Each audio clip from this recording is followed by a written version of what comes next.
Boa tarde, senhoras e senhores. Meu nome é Célia Pompeia e é com prazer que damos início a mais um Lead Mulher Talks, do LEAD, o grupo de líderes empresariais.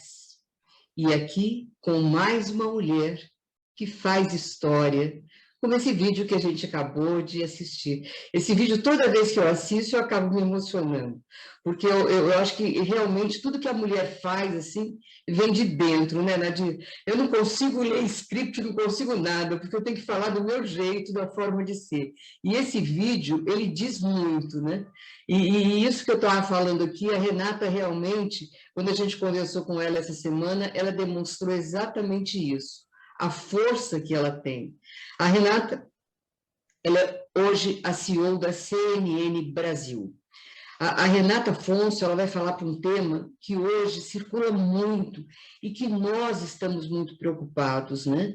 Que é um tema que ele vem, são os grandes desafios das fake news, o grande desafio que tem o jornalismo perante a desinformação, porque vocês sabem que vem de todo lado, e isso, como que ela se comporta hoje como CEO dessa empresa? Nesse Talks vai estar comigo a minha presidente do LEAD Mulher, a Nadir Moreno, que também é presidente de uma grande multinacional, a UPS, e a especialíssima Sandra Comodaro, que é uma excepcional advogada, e hoje esse trio aqui que vai conduzir essa nossa conversa, porque ele é um bate-papo, né, com a Renata. Então, eu espero que vocês tenham uma tarde muito agradável. E como é que vai funcionar a nossa dinâmica? Durante 15 minutos, a Renata vai falar da vida dela.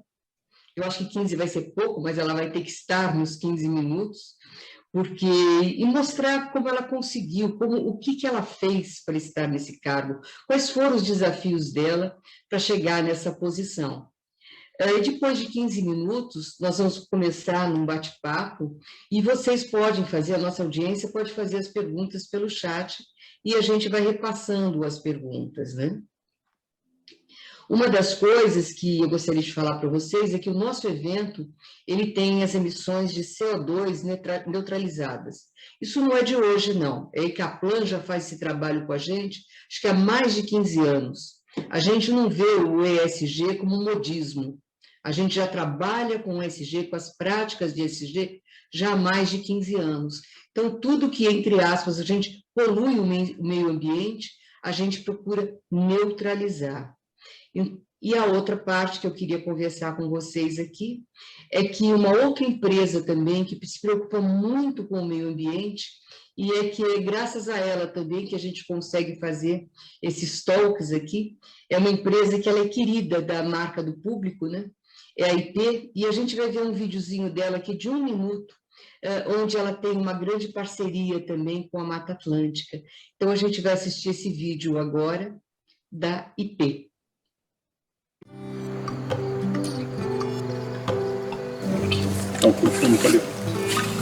Mesmo eu trabalhando com o meio ambiente, eu não fazia coleta seletiva em casa. E aí a gente vindo para cá e vendo o material que é descartado de qualquer maneira, aí mudou essa visão. A gente tem muita água em Salto. Se não fosse poluído os rios, Salto nunca teria problema de água. E o grande exemplo que a gente tem hoje, né, é a volta dos peixes, né? É um rio que hoje está abastecendo várias cidades, entendeu? Que tem vida no rio agora. Essa parceria com a IP proporcionou ao projeto a expansão para os 17 estados da Mata Atlântica, para que a gente recupere os nossos rios.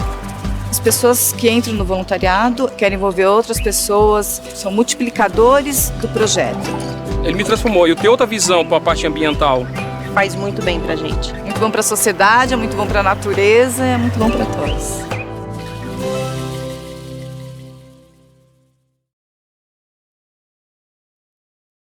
Então, obrigada, IP. E agora eu vou passar para a minha presidente, mas antes disso, eu queria dizer uma palavrinha só, uma só, porque hoje eu tive a oportunidade de assistir pela manhã da empresa que hoje a Renata lidera, a CNN, uma transmissão fantástica. Aquilo que eu acredito que tenha sido um sonho, um desafio para uma pessoa e não para uma pessoa, acho que para um grupo de pessoas, que é de você chegar ao espaço. O sonho dele foi o maior que alguém pode ter, né? Mas eu acho que todos nós temos que ter um sonho, e temos o sonho diariamente, ou melhor, os desafios diários da nossa vida. E é tão bom quando a gente se realiza, vem aquela gratificação, vem aquela coisa que vem de dentro da gente e a gente fica feliz. Hoje, pela transmissão que a CNN fez do Homem Chegando ao Espaço, eu fiz essa reflexão, que nós temos que ter sonhos, sonhos profissionais, sonho na nossa vida pessoal, e temos que buscar essa realização. Então, Nadir, eu passo você agora para apresentar a nossa, não vou dizer entrevistada, a que vai colaborar conosco para a gente poder, mais uma vez, se inspirar numa grande executiva. Obrigada, Celinha. Boa tarde a todos, boa tarde a todas. É uma satisfação muito grande, na verdade. Todas as vezes eu fico esperando essa data, né? A gente está fazendo um encontro mensal e acabamos, inclusive, de discutir de que a nossa audiência, a participação já está tão significativa que, de repente, temos que pensar de ser semanal, né, Celinha? E de tão que está dinâmico o grupo de mulheres líderes empresariais aqui no Brasil e já fora, com representatividade. Obrigada, Renata, por ter aceito o nosso convite. Nós ficamos muito felizes. Por quê? Porque estamos trazendo aqui um assunto de suma importância e todos, na verdade, têm muito interesse de entender, de enxergar um pouco, escutar de pessoas que estão nesse meio, justamente de um assunto que está em alta, né? A gente fala muito de muitos outros, pandemia, saúde, mas a gente sabe que a informação, a comunicação, tudo que intermedia e que realmente passa para, seja pela manhã, à tarde ou à noite, para a população, é de suma importância, e a preocupação gigantesca que todos têm agora da desinformação, né? Antes a gente procurava informação e agora temos duas preocupações, de ter a informação e de se preocupar realmente da desinformação e a fake news. Então, eu pessoalmente estou muito interessada de escutar, muito ansiosa de escutar você falando sobre esse assunto. Eu vou dividir com vocês o currículo da nossa convidada. Nós tivemos uma oportunidade de conhecê-la um pouco antes já, e queria dizer para vocês que é fantástica a trajetória, admiramos muito mais do que já havíamos lido sobre ela, e escutamos um pouco. E a Renata Afonso, hoje, ela está CEO da CNN Brasil desde maio de 2021, e ela possui uma vasta experiência e um currículo na área da mídia. Antes disso, ela atuou na TV Tem, afiliada da Globo, no interior paulista, como CEO, diretora-geral, por 14 anos, comandando mais de 500 colaboradores. Passou ainda pela Rede TV, HBO, Band e MTV. Possui cursos de mídia e negócios na Harvard e Stanford e também programa executivo pela Singularity University. Então, vocês percebem que o cardápio é bem diverso e é repleto. Estamos aqui agora bem ansiosos para escutá-la. Renata, eu passo a palavra a você, no qual você vai estar nos falando durante 15 minutos, e eu já peço a todos que estão nos escutando, de já enviando as perguntas via chat, para depois a gente começar o nosso debate de perguntas com a Renata. Obrigada, Renata. Agora é com você.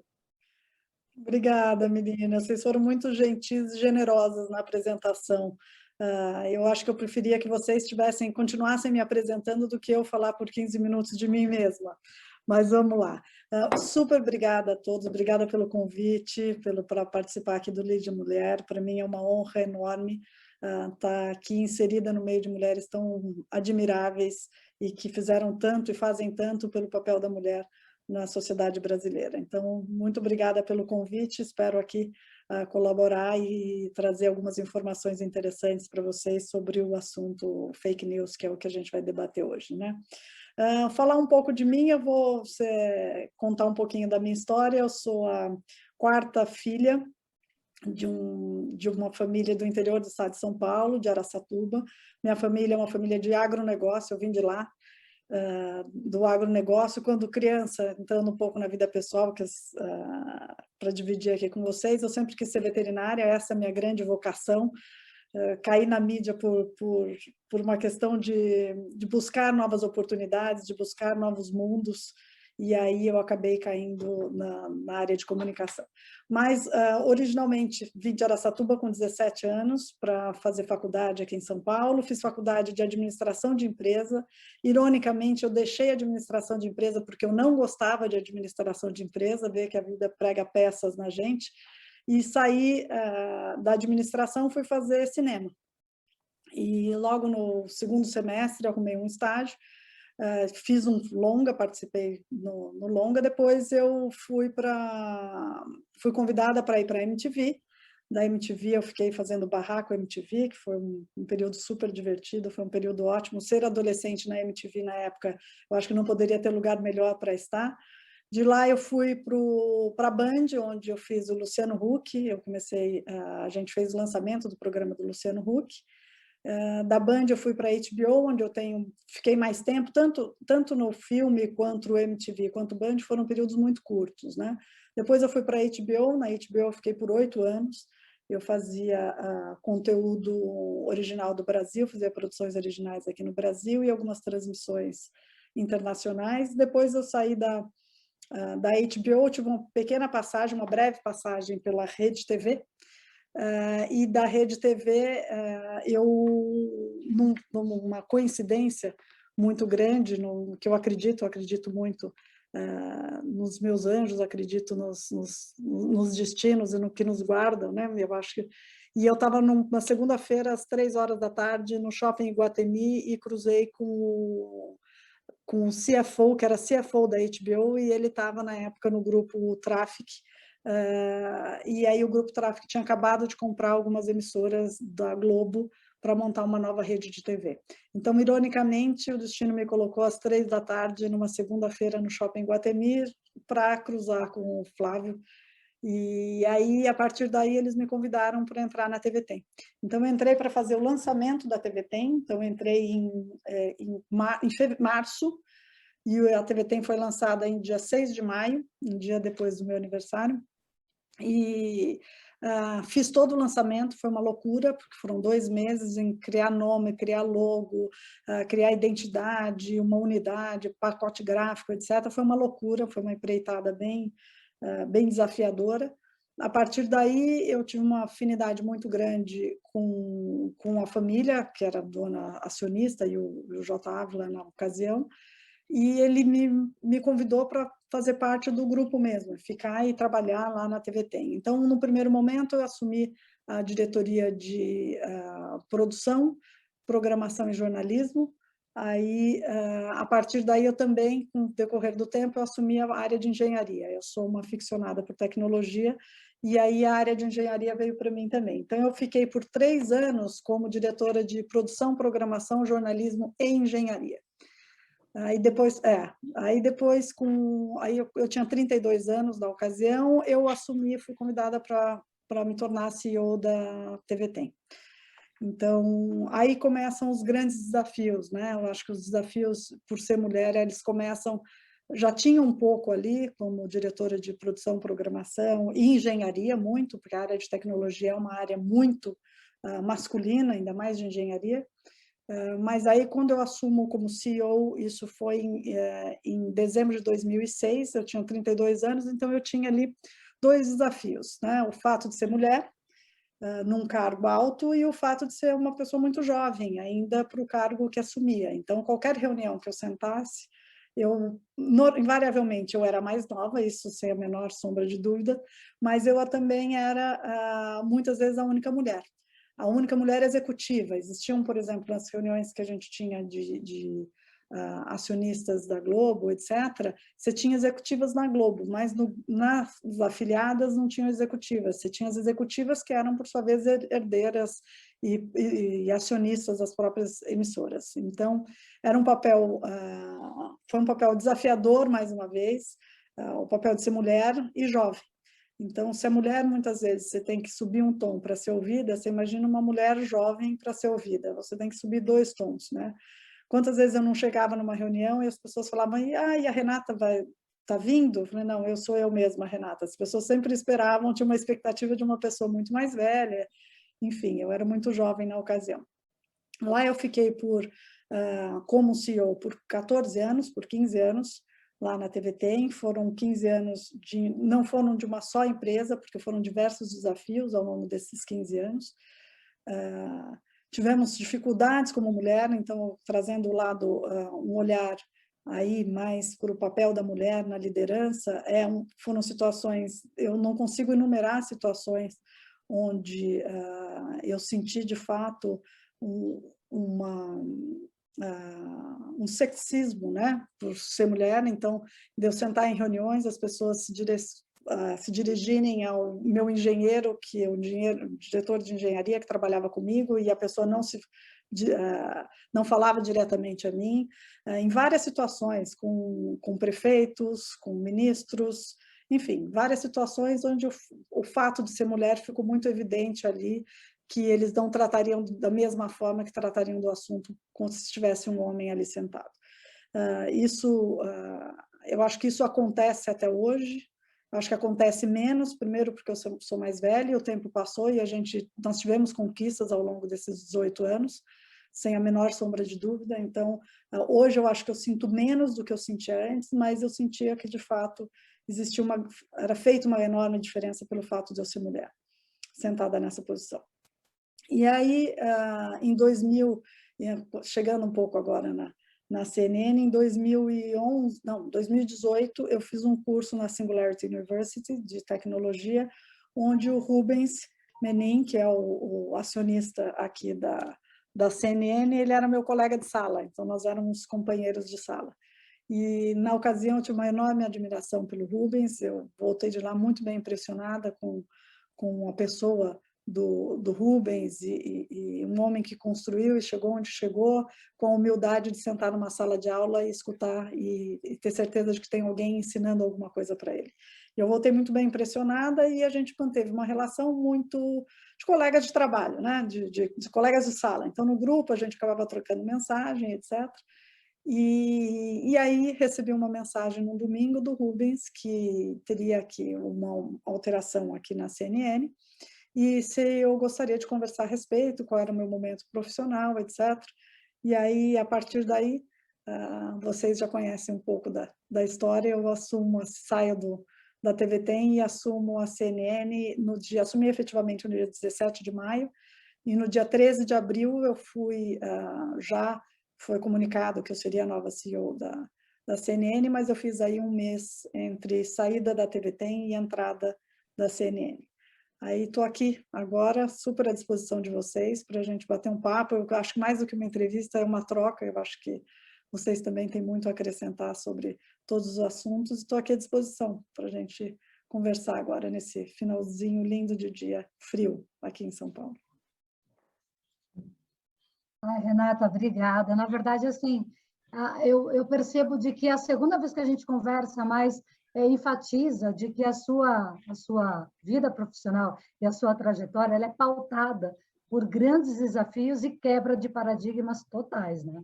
A gente tem bastante em comum, eu tenho certeza absoluta que temos muitas mulheres que acaba se vendo ou passou por situações parecidas, eu já passei também por algumas situações, mas o mais importante é o quanto que você tem vencido e conquistado, independente de todas as barreiras, independente de todas as situações adversas que acabaram passando aí pela sua vida, que você ainda é muito jovem e vai ter muito ainda pela frente. Foi excelente esse início, a introdução. A gente vai começar o debate agora. Eu novamente reforço para que as pessoas participem, enviando suas perguntas. Já temos, inclusive, várias chegando. E eu passo agora as perguntas a iniciar para a Célia e depois a gente vai passar para a Sandra e assim a gente vai fazendo a dinâmica do nosso debate. Celinha? A gente vai vendo que nada é por acaso na nossa vida, né? A ida ao shopping em Iguatemi fez uma mudança na vida da Renata. Depois, sentar na Singularity, ao lado de uma pessoa que admiramos tanto, mas nunca poderíamos imaginar que depois de uma vida de sucesso pudesse estar num assento de uma universidade recebendo informações, quando muitas vezes a gente quer informações dele, quer sentar ao lado dele e receber feedback dele das coisas da vida, né? Então, nada é por acaso, e o dia ele faz uma ligação para a Renata para poder assumir um cargo desta importância aqui na TV brasileira. Então, eu acho que são pequenos momentos da nossa vida que se tornam grandes momentos, né? Mas voltando ao assunto aqui da nossa conversa, Renata, que são as fake news. Hoje, eu acho que a TV, ela nos dá uma informação correta. Quando você liga na TV, você vê realmente o que está acontecendo, você vê a imagem, você vê o jornalista falando, comentarista, principalmente comentarista, explicando aquilo que está acontecendo. Muitas vezes você pode concordar ou não, mas ele está ali com a imagem e está te mostrando o fato. As redes sociais, elas pulverizam de tal forma que você, muitas vezes, por inocência ou alguma coisa, você acaba repassando algo que você viu numa rede social, e hoje você tem uma cautela gigante para passar uma informação, porque você sabe como aquela informação se multiplica rapidamente, você pode estar prejudicando, não só, você pode estar prejudicando uma sociedade, na realidade. Eu pergunto para você, Renata, com essa experiência que você tem nessa área de comunicação, como que a rede social poderia contribuir mais para a informação correta do que muitas vezes para essa desinformação que muitas vezes acontece? Célia, primeira coisa, eu acho que vale a pena a gente esclarecer um pouco o que é fake news, né? Eu acho que fake news a gente usa como se fosse, a gente usou um termo americano para algo que acontece historicamente, não é uma coisa de agora. A fake news sempre existiu, então as pessoas, para reforçar um ponto de vista, elas faziam uso de inverdades, transvestidas de fato para reforçar o seu ponto. Isso é histórico, não é de agora, não é de 10 anos atrás, de 20, é da história da humanidade, né? O que mudou, de fato, é o que você está falando. A entrada das redes sociais, das mídias sociais, de fato, catapultou e potencializou as fake news que acontecem historicamente desde que o mundo é mundo. Então, assim, como as redes sociais poderiam se comportar, eu acho que assim, é difícil eu falar em nome delas, então vou falar de uma forma mais genérica. Eu acho que existiu sim, está existindo um movimento importante das redes sociais e das empresas de tecnologia para conter o fake news, porque eu acho que hoje nós somos vítimas, o mundo inteiro é vítima, em algum momento, dos malefícios de uma fake news potencializada, que pode viralizar, etc, etc.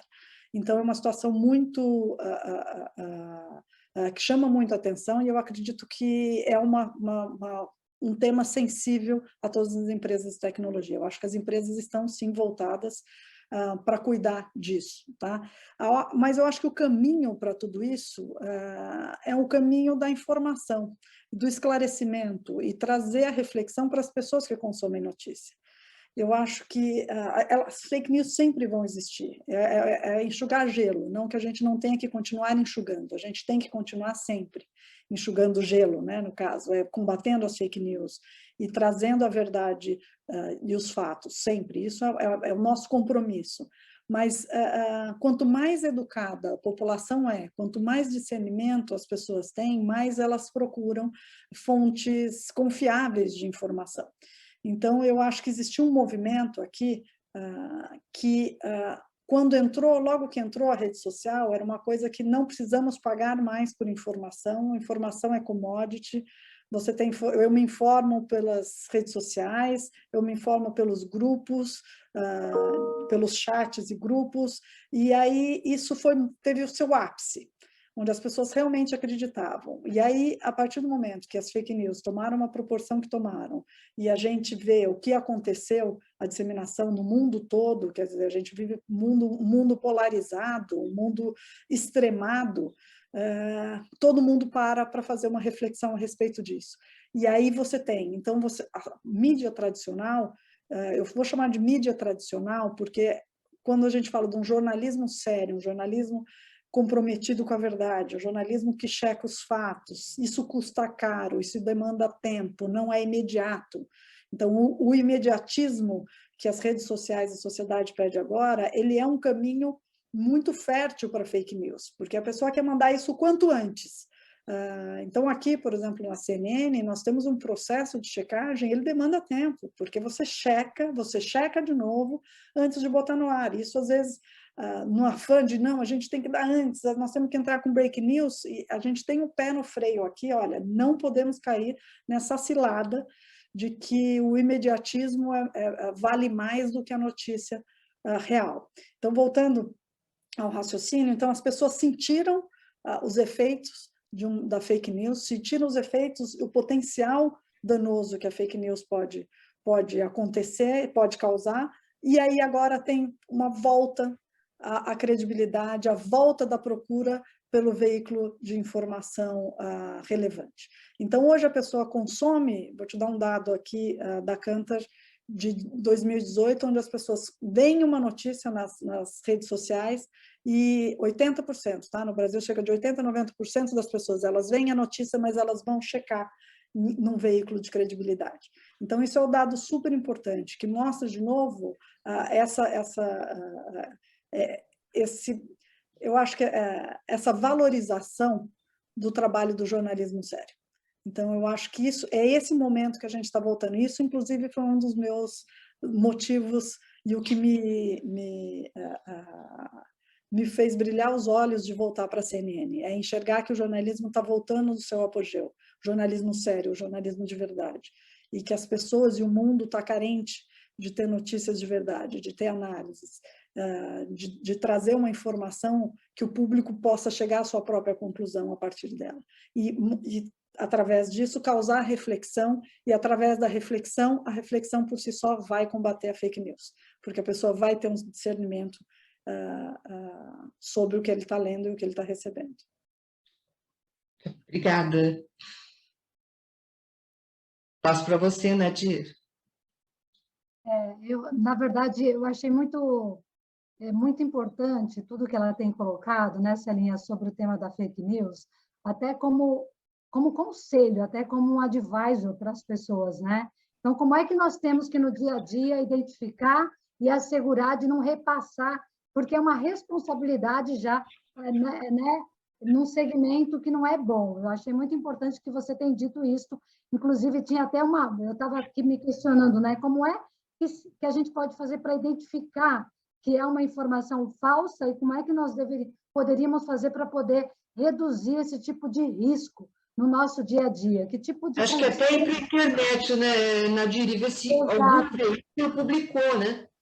Exatamente. Como é que você, por exemplo, Renata, nos ajudaria nesse tema específico, nós que somos usuários e ouvintes, né, do dia a dia dessa informação? Eu acho que procurar veículos sérios, quer dizer, o Brasil tem uma imprensa muito madura, né? Eu acho que a imprensa brasileira ela é madura, a gente tem veículos de muita credibilidade aqui no Brasil que fazem um trabalho muito sério, e eu acho que o caminho é esse, é tentar procurar a fonte. É muito louco, porque assim, às vezes eu olho chega uma notícia para mim e aí tem lá cn.n.com.br. Então, as pessoas elas não se atêm aos pequenos detalhes que demonstram que aquilo, olha, no dia a dia a pessoa pega aquilo e fala, olha, isso saiu na CNN, isso saiu na Folha, isso saiu no Estado, isso saiu na Veja, isso saiu no Jornal Nacional, enfim. As pessoas repassam e não olham exatamente. Isso eu estou te falando de uma forma muito prática, tá, Nadir? Então, assim, são pequenas coisas que eu acho que fazem, mas de uma forma geral, eu acho que a gente tem que ter senso crítico e, às vezes, de novo, pisar no freio e se dar o trabalho de pegar aquela informação, colocar no Google e procurar em sites de fato que tenham credibilidade. Eu acho que a única forma de você saber se aquilo é verdade ou não é através de um processo de checagem. Quem vai fazer essas checagens são os veículos de jornalismo sério. Ninguém mais vai fazer essa checagem. Não tem outra pessoa que vai sair checando fatos. Então, o jornalismo sério é o que vai saber. Então, espera um pouquinho, dá um tempo e dá uma procurada, pesquisa se está em algum lugar, porque se for verdade mesmo aquele fato, ele vai estar ilustrado em alguma empresa séria de jornalismo e informação. Célia, se você me permite, eu gostaria só de fazer, eu já vou passar para você, Sandra, para a pergunta, mas um fator importante da nossa conversa, que a gente teve até prévia, Renata, você chegou a mencionar de que, por mais que seja fake news, uma notícia falsa, existem aquelas legiões que, sim, repassam essa informação justamente já com um objetivo, uma finalidade específica de poder reforçar a sua própria crença, a sua própria teoria. Eu gostaria que você comentasse um pouco sobre isso, porque a gente sabe que existe, a gente sabe que acontece, mas dentro da sua visão, como é que você vê isto, né? Uhum. Acho que tem dois fatores aí, Nadir. Um fator é o robô, né? Então, a gente tem robô para disseminar fake news. Então, a gente tem contas exclusivas para disseminar fake news. A fake news, ela é usada, ela é um instrumento de poder, né? A informação é um instrumento de poder.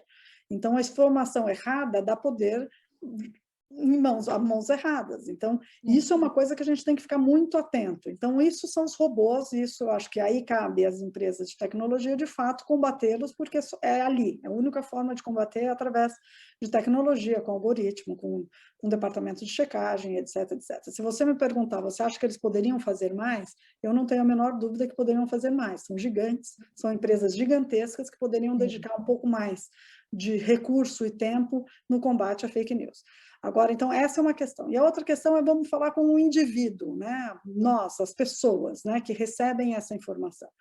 É muito louco, Nadir, porque tem pessoas que, para reforçar o seu ponto de vista, porque você acha que o que você acredita é nobre e aquele fim é nobre, eu posso fazer uso de algumas coisas que não necessariamente são as mais ortodoxas, as mais verdadeiras. Então, existe uma pesquisa que foi feita nos Estados Unidos, onde mostrava que um percentual grande de pessoas sabia que aquela notícia era fake news, mas ela repassava porque aquilo reforçava o seu ponto de vista e reforçava o que você acreditava que era bom. Então, é uma coisa que a gente tem que se questionar também, em que momentos a gente não faz uso de coisas que não necessariamente são verdades ou são meias verdades para reforçar o nosso ponto de vista, porque a gente acredita que aquilo é certo.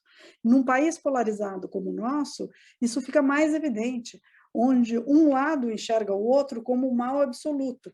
Então, para prevenir aquele mal absoluto, vale qualquer coisa. Para prevenir aquele de um lado ou de outro. Então, o que eu posso fazer para a gente se livrar daqueles maus, né? Então, isso a gente vê no mundo todo.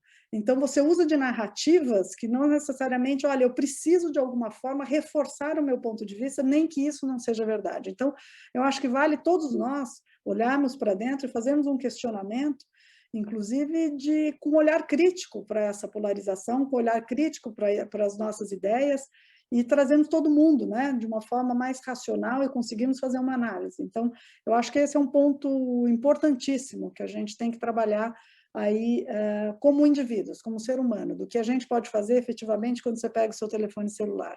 Assim que acabar aqui o nosso bate-papo, você pegar o seu telefone celular e você olhar com um pouco mais de crítica as informações que chegam para você. Excelente, excelente a sua dica. Eu trabalho numa empresa corporativa há quase 30 anos. E eu aprendi uma frase que tem tudo a ver com o que você acabou de comentar, né? A gente costuma fazer uma pergunta: será que o que eu vou fazer ou o que eu vou falar está certo?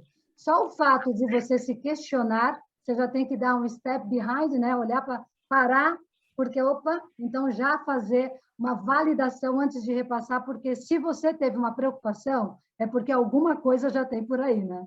Muito bom o que você colocou. Sandra, a gente já vai passar para você. Celinha, você quer fazer uma pergunta antes? Porque a gente está falando do fake news, depois a gente passa para os outros assuntos que a gente quer abordar ainda Eu hoje. quero o comentário da Renata, foi extremamente assim, fantástico.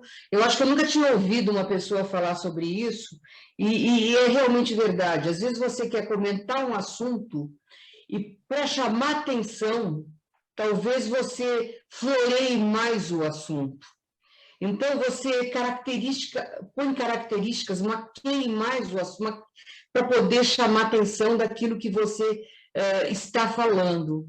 E, às vezes, nem precisa, porque o assunto é tão bom que você pode descaracterizar ele e falar simplesmente a essência dele. Foi simplesmente fantástico o que você disse, Renata. E, anotei aqui, viu? Eu queria, Sandra, você me perdoa, mas eu tenho uma pergunta que eu quero perguntar para a Renata. Você disse que o fato de a CNN ser um canal de hard news, notícia não comportamental, chamou a sua atenção, né?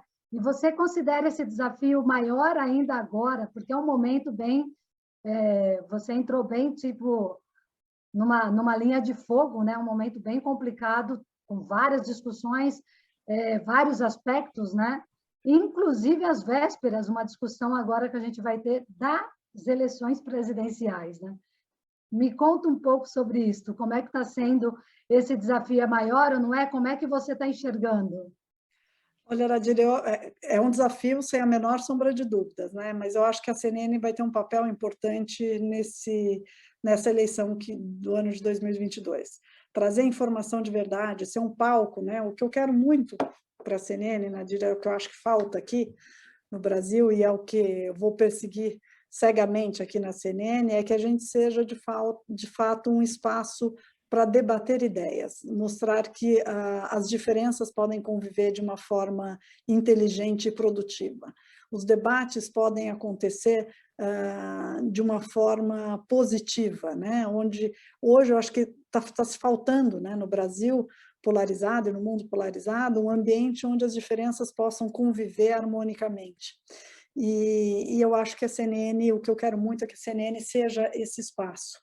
Então, a gente trouxe aí o grande debate para a nossa programação, que é justamente isso, essa provocação. Hoje tem um grande debate, convido a todos para assistir, que é exatamente isso. Então, a gente tem grande debate de economia, a gente tem grande debate, hoje, o grande debate sobre assuntos variados. Enfim, o que a CNN quer justamente pelo fato de essa busca incessante nossa de sermos imparciais, é dar espaço para todos os lados, é ouvirmos todos os lados. Muito preocupados e comprometidos com a verdade, fazendo o link com a fake news. Então, a verdade é acima de qualquer coisa. Então, qualquer assunto e qualquer coisa que será falado na CNN que não seja verdade, será corrigido imediatamente, e isso é um compromisso nosso com os fatos e com a verdade, isso está no DNA da CNN. Então, o que a gente quer é exatamente isso. A CNN é ser um canal plural e mostrar, mais uma vez, a gente trazer de volta aquilo que o brasileiro sempre teve, né? Onde a gente se orgulhava tanto de termos ritos ecumênicos, onde todas as religiões se conviviam, onde as pessoas pensavam de forma diferente, mas todo mundo, existia uma grande harmonia. O brasileiro se orgulhou durante muito tempo disso. Então, acho que a gente tem isso no nosso DNA, e a CNN será palco dessas diferenças convivendo de uma forma harmônica. É isso que eu busco muito aqui com a CNN quando a gente olha para o hard news, né? Agora, você fez uma introdução ali, que é a questão do soft news, que eu chamo de soft news, né? Que é uma coisa mais de informação, porque a informação tem que ter na CNN, é do DNA da CNN, nada na CNN não poderia vir sem informação, e a partir saindo do hard news, que é o dia a dia, que é a política, a economia, etc., a gente tem toda uma questão comportamental, a gente tem uma questão de cultura, etc., que é isso que a gente vai reforçar nos finais de semana aqui da CNN. Então, nós vamos trazer agora, a primeira contratação foi o Pedro Andrade, vocês vão ter aí notícias de algumas outras em breve, mas a gente vai trazer justamente para ter uma coisa, uma informação, mas informação leve, uma informação para o nosso target. A CNN tem um target muito específico, então a gente tem um foco nesse target. Então nós vamos trazer aí o que a gente chama de soft news, mas nada mais é do que programas de comportamento, programas sobre cultura, mas tudo com muito recheado de muita informação e entretenimento. Excelente, Renata. Sandra, passo agora para você. Não briga comigo. Imagina. Renata, mais uma vez, obrigada por ter aceito o nosso convite. Eu fico muitíssimo feliz pelo seu aceite. Realmente, a CNN ela tem os mais variados assuntos. Em breve vamos ter um debate sobre reforma tributária, né? Um debate super esperado também. Então, quero agradecer aqui mais uma vez o aceite. E pelo que a gente ouve, tem conversado bastante, a Renata já é uma das executivas CEOs de empresas mais respeitadas do país. Embora você já deve imaginar, mas assim, a gente tem conversado bastante e seu nome já está entre as pessoas mais respeitadas do país. E de fato, como Célia comentou e Nadir comentou também, é a pessoa certa no lugar certo, né? Uma pessoa como você, de altíssima reputação, numa emissora de TV de altíssima reputação. Não teria uma pessoa melhor, né? Então, entrando no assunto agora sobre liderança, que é uma pauta que eu defendo, acho que desde sempre, né? Eu tenho 3 perguntas aqui, 3 questões. Primeiro, com relação à liderança, qual é a sua característica pessoal, né?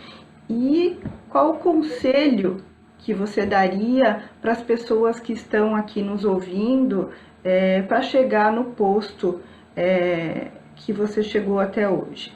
E o segundo, a segunda pergunta é sobre diversidade e preconceito. Como a CNN lida com essas questões internamente? Diversidade e preconceito. Sandra, vamos lá, vou começar pela segunda pergunta aí. Eu acho que a CNN a CNN é muito nova, né, Sandra? Então, primeiro eu queria, antes de tudo, agradecer aos elogios que você fez, fico muito feliz, obrigada. Mas a CNN é uma empresa muito nova, a CNN tem 1 ano e 2 meses, e 3 meses, né? Então, é uma empresa muito nova, ainda construindo seus valores, seus princípios, e sem dúvida alguma, Sandra, o combate a qualquer tipo de preconceito é um valor da CNN. Então, discriminação, preconceito, sexismo não cabe dentro da CNN. Aliás, acho que não deveria caber dentro de nenhuma empresa, né? Eu acho que tem algumas coisas que eu me sinto, quando eu falo, mas isso não deveria ser sine qua non para qualquer empresa, né? Então, esses são valores que deveriam estar intrínsecos em qualquer pessoa, em qualquer ser humano, né? E agora em qualquer empresa que tenha uma visão de futuro, uma visão que queira crescer ou uma visão de presente, né? Nós estamos em 2021, não cabe mais qualquer coisa diferente disso, né? Então, isso é um valor para a CNN, é um valor meu pessoal, sem a menor sombra de dúvida, e eu acho que deveria ser um valor para todas as empresas, né? Não só para nós. Sandra, eu vou te pedir para repetir a primeira, porque eu fiquei na segunda e acabei me perdendo aqui. Não mudou, Sandrinha. Era sobre a característica de liderança. A sua característica de liderança e o seu conselho. Tá bom, tá ótimo. Então, vamos lá. A minha característica de liderança, Sandra, é muito... Eu sou uma pessoa que... Eu tenho uma gestão voltada para pessoas. Então, eu sou uma líder com uma gestão voltada para pessoas. Eu acho que quem traz resultado são os colaboradores de qualquer empresa. Ainda mais quando a gente fala de uma empresa de mídia ou de uma empresa de jornalismo. Quer dizer, o jornalismo, ele é feito de pessoas. Não tem uma máquina que substitua o trabalho de um jornalista. Então, assim, então eu acho que criar um ambiente onde as pessoas consigam trazer o melhor de si, colocar à tona, quando conseguir produzir dentro da sua excelência, isso é o que eu busco sempre. Sandra, eu costumo dizer que Eu não sou a melhor, mas eu escolho as melhores pessoas para trabalhar comigo. Então, eu não sei profundamente de nenhum assunto, mas com certeza as pessoas que trabalham comigo sabem profundamente das áreas que elas atuam. Então, eu acho que essa é a receita de sucesso. Então, eu acho que é assim que eu trabalho. Sou uma gestora voltada para resultado também, não sou uma gestora que não consegue trabalhar com resultado, com metas estabelecidas, aonde a gente quer, para onde eu quero chegar e aonde eu quero levar a empresa. Então, eu acho que são esses dois pilares aí da minha gestão, que eu consigo me identificar mais, tá? Um conselho para as pessoas, para chegar aonde eu cheguei, eu acho que tem algumas coisas, Sandra. A primeira delas é confie em você mesma, né? Porque eu acho que existe uma pasteurização dos profissionais, e eu acho que quando você se diferencia, e você é autêntico, você é honesto com você mesmo, você já sai na frente de qualquer pessoa. Então, eu acho que essa seria meu grande conselho para qualquer pessoa chegar onde quiser. E sucesso na vida é muito relativo, né? Então, o sucesso é muito... ele depende do ponto de vista de cada um. Então, eu diria que acredite no que é sucesso para você e se sinta uma pessoa de sucesso onde quer que você esteja. Não é necessariamente na cadeira de CEO ou na cadeira como presidente de uma empresa, mas você pode ter sucesso nas pequenas coisas do dia a dia. Então, acho que esse seria meu conselho aí para todo mundo. Então, aquilo que você disse é a verdade. Isso a gente não deveria estar falando. As coisas deveriam estar acontecendo naturalmente, que é o mais importante, né? Então, eu acho que a importância é isso que tem que ter nas empresas, como tem que ter nas nossas famílias, e etc. e tal. É a convivência, é a forma saudável e a forma de competência de cada um dentro daquilo que se propôs a fazer. O mundo teria que ser assim, né? Eu super concordo com você, Célia. Tem alguns pontos que eu acho que vale a gente ressaltar aí, que essa questão, eu acho que a gente tem um trabalho de educação mesmo, sabe, Célia? E a educação empresarial, inclusive, educação social. Como vou usar a analogia do cinto de segurança, enquanto não teve a multa, as pessoas não se conscientizaram disso. Mudar um status quo tão centenário, eu diria, como o machismo, como a questão racial, você mudar isso, você não muda só na conversa, você tem que impor normas, você tem que impor alguns comportamentos para que não seja tolerado qualquer tipo de coisa fora isso. Então, eu acho que o compliance robusto, ele, na verdade, ele vem para justamente, é como se fosse a multa do cinto de segurança. Então, olha, a gente precisa passar por esse período onde isso não é tolerado para que a gente alcance lá na frente. A questão aí de cotas raciais, etc., eu acho que a gente tem uma responsabilidade, sim. Nós temos uma fatia importante da população que não larga do mesmo lugar que eu larguei. E a gente tem que olhar de uma forma diferente para essas pessoas, para que então a gente fala muito de meritocracia, seria se todo mundo tivesse partido no mesma linha de partida, né? E a gente cobra a linha de chegada, mas a gente não cobra a linha de partida. Então, eu acho que a gente tem, sim, é um período que eu espero, de verdade, de fundo do coração, que isso passe a ser uma verdade absoluta, isso esteja intrínseco em todo mundo, e a gente não precise mais de leis contra racismo, contra a discriminação de gênero, ou contra as mulheres, ou, enfim, ou normas de condutas empresariais, porque durante muito tempo a gente sabe que as empresas tinham condutas, cada uma tinha a sua conduta, existiam situações, inclusive super machistas, que negócios eram fechados em lugares pouco ortodoxos, eu diria, enfim, a gente tem uma série de coisas que são culturais, né, que vieram durante muito tempo. Então, eu acho que às vezes a gente impor regras que aparentemente elas são mais rígidas para algumas pessoas que já têm isso dentro delas, elas não necessariamente são tão rígidas para outras pessoas que não têm esse mesmo olhar. Então, eu acho que é um período que a gente está passando que para pessoas que enxergam isso como você enxerga, pode parecer, olha, de repente isso foi um exagero? A gente sentou aquelas inúmeras páginas antes da nossa reunião, inclusive eu estava fazendo uma conversa justamente sobre compliance aqui, então isso é uma coisa sem fim, mas eu acho que ela é necessária para o momento que a gente vive.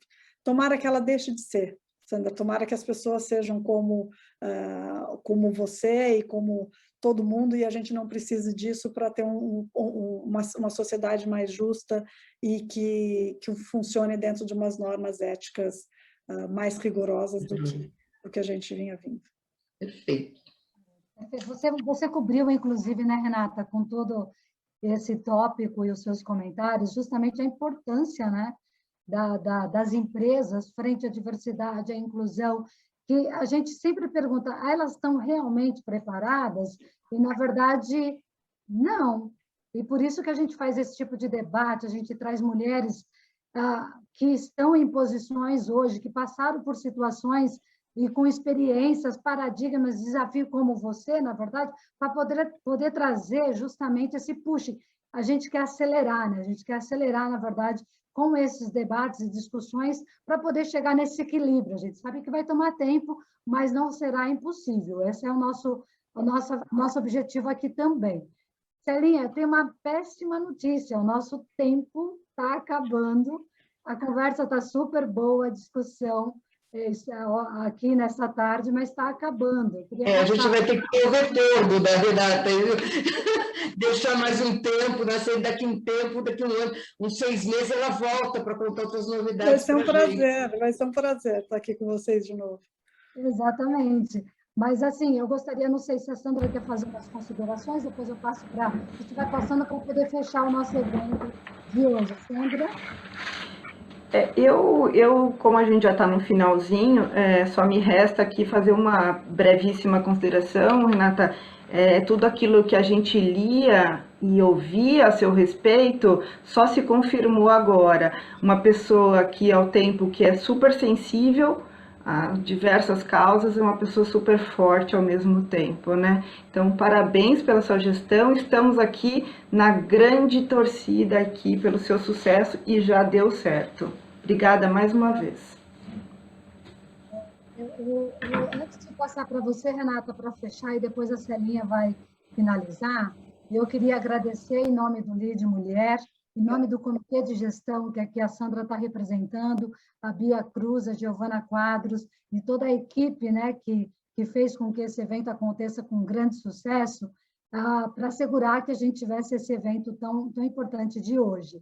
Agradeço pelos conselhos, pelas dicas, foi um grande aprendizado, porque eu saio aqui com uma mensagem, com uma recomendação que devemos validar, revalidar, tomar cuidado com as informações, com as fake news, com a desinformação, porque já que estamos recebendo, então que não repassemos, então é uma conscientização, uma responsabilidade individual aqui de cada um, e eu gostei muito de conhecer, além de toda a sua trajetória profissional, o seu estilo de liderança, né? Porque é pautada e orientada através das pessoas e pelas pessoas. E tem muito a ver com a gente, tem muito a ver com tudo que nós temos discutido em todos os nossos eventos e encontros, e a ver comigo, com os valores, com as missões, porque são os nossos colaboradores, na verdade, que traz o resultado. E o grande legado, na verdade, é como é que a gente replica, né? Como é que a gente multiplica toda essa mensagem, esse legado, para que as outras pessoas também façam, e esse resultado seja no montante muito maior, né? Para que a gente possa alcançar, de fato, esse equilíbrio o mais rápido possível. Te agradeço de coração, adorei, na verdade, fico feliz que a CNN tenha à frente uma grande mulher e que vai garantir que a verdade e os fatos seja exatamente o que vocês estarão passando de informação frente a esta grande desinformação que a gente está vivendo. Obrigada, Renata. Passo agora a você para as considerações finais, depois a Celinha. Tá ótimo. Gente, queria agradecer muito esse bate-papo super cheio de adjetivos muito generosos que vocês fizeram a mim. Muito, muito obrigada. Vocês são mulheres desbravadoras, somos mulheres desbravadoras, né? Temos um compromisso com as gerações que estão vindo ali. Então, queria agradecer muito, espero ter colaborado. Vai ser um prazer voltar, podem me convidar sempre, que vai ser um prazer aqui voltar a bater um papo com vocês, sim. Assumo aqui o compromisso de fazer o meu melhor para combater a fake news e levar uma informação de qualidade para o Brasil. Um beijo enorme para todos vocês. Obrigada, meninas. Célia? Olha, mais uma vez o nosso agradecimento. E acho que o comentário que a Nadir fez foi exatamente isso. Eu acho que, primeiro, você não está nesse assento da CNN a troco de nada. Eu acho que, primeiro, o Rubens Menin te trouxe aí, primeiro, a busca de resultado, isso não tem dúvida, mas a busca de resultado e a consideração às pessoas, à equipe. Eu acho que quando você falou e você primeiro tocou no nome das pessoas, isso ele já muda. Você pode ter o resultado, que é a tua função, mas a valorização das pessoas, e principalmente daqueles que trabalham, que estão hoje, às vezes até arriscando a sua vida, porque com esse problema da pandemia, ou vendo como eles podem trabalhar e se dar o melhor neste momento, isso é muito importante. Mas eu te garanto uma coisa, Renata, depois que a gente te conheceu, e hoje, a oportunidade que muitas pessoas te viram aqui, hoje a gente olha a CNN de maneira diferente, porque a gente sabe quem está atrás da CNN hoje. Então, eu te garanto que a minha imagem está ali, hein? É que eu vou virar o computador, mas ela está ali, como eu te falei desde cedo. Mas o que eu quero te dizer é que quando a gente olha para a CNN e a gente começa a ver, como eu vi hoje, as imagens ali e vendo o homem chegando ao espaço, a gente sabe que por trás de tudo isso também tem uma grande mulher que a gente deseja muito, muito, muito sucesso. E agora eu falo para vocês que dia 20 de agosto nós também vamos ter uma outra grande mulher para nos inspirar, Nadir e Sandra, né? A gente vai ter a presidente, a CEO da Pfizer no Brasil. E com ela a gente vai estar sabendo também daquilo que nos salva, né? Essa nossa famosa vacina e as grandes inovações que a medicina está trazendo agora para a gente nesse momento de pandemia. Então, eu agradeço a todos vocês por essa tarde deliciosa, com muitas informações que nós tivemos, e até o próximo Lead Talks Mulher. Obrigada a todos.